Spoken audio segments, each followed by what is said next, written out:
থেকেই নমিনেশন দিবে। বিএনপি যারা দুর্দিনে ছিলেন, দুর্দিনে এই এলাকার নেতৃত্ব দিয়েছেন, তাদের মধ্যে থেকে একজনকে নমিনি দিবে। এটা এই সপ্তাহ বা আগামী সপ্তাহের মধ্যেই আপনারা জানতে পারবেন ইনশাআল্লাহ।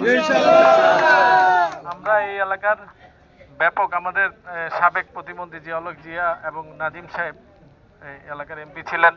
উনি কিন্তু ওনারা যেই পরিমাণ এই এলাকা উন্নয়ন করেছে, সেই কাজগুলো বিগত 16 বছরে কিছুই হয় নাই। এখানে রাস্তাঘাট সহকারে সমস্ত কিছু বন্ধ।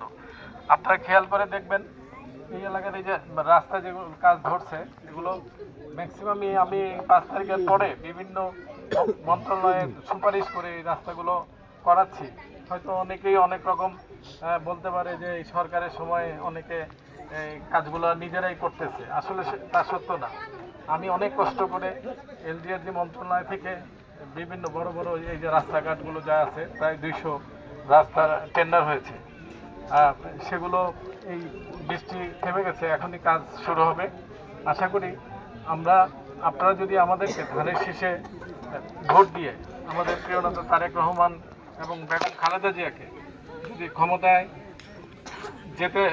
ক্ষমতায় আসীন করেন, তাহলেই কিন্তু আমরা এই এলাকার উন্নয়ন করতে পারবো এবং এই এলাকার রাস্তাঘাট সহকারে স্কুল কলেজ বা অন্যান্য যে ফ্যাসিলিটিগুলো সব কিছু ইনশাল্লাহ আমরা দিতে পারবো আপনাদেরকে।